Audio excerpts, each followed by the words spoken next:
ସର୍ବଭାରତୀୟ କଲ୍ୟାଣ କାର୍ଯ୍ୟରେ ସର୍ବଦା ଆଗଧାଡ଼ିରେ କାମ କରୁଥିବା ମାରୱାଡ଼ି ଯୁବା ମଞ୍ଚ ଉଦୟ ଷ୍ଟାର ପକ୍ଷରୁ ସମ୍ବଲପୁର ସହରର ରେମେଡ୍ ଛକ ଜାତୀୟ ରାଜପଥରେ ଅବସ୍ଥିତ ଶ୍ରୀରାମ ମନ୍ଦିରରେ ଶୀତଳ ପାନୀୟ ଜଳ ମିଶନ ପରିପ୍ରେକ୍ଷୀରେ ଏକ ଅମୃତ ଧାରାକୁ ଉଦ୍ଘାଟନ କରାଯାଇଛି।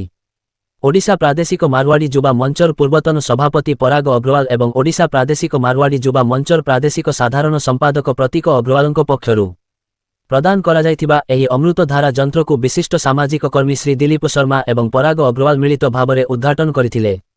ମାରୱାଡ଼ି ଯୁବା ମଞ୍ଚ ସଭାପତି ଶିବ ଅଗ୍ରୱାଲ କହିଛନ୍ତି ଯେ ସମ୍ବଲପୁର ସହରର ରେମ୍ନୁ ମୁଖ୍ୟ ଛକରେ ଥଣ୍ଡା ପାନୀୟ ଜଳର ବ୍ୟବସ୍ଥା ପାଇଁ ବହୁତ ଆବଶ୍ୟକତା ରହିଥିଲା। ତେବେ ଦୂର ସ୍ଥାନରୁ ଆସୁଥିବା ଲୋକମାନେ ଏବଂ ବସ୍ଷ୍ଟାଣ୍ଡ ଯୋଗୁଁ ଏହା ସର୍ବଦା ଭିଡ଼ ହୋଇଥାଏ। ଏହି ଥଣ୍ଡା ପାନୀୟ ଜଳ ପ୍ରକଳ୍ପ ଅମୃତ ଧାରା ମେସିନର ଉଦ୍ଘାଟନ ପରେ ସ୍ଥାନୀୟ ଲୋକଙ୍କ ମଧ୍ୟରେ ଖୁସିର ବାତାବରଣ ଦେଖିବାକୁ ମିଳିଥିଲା।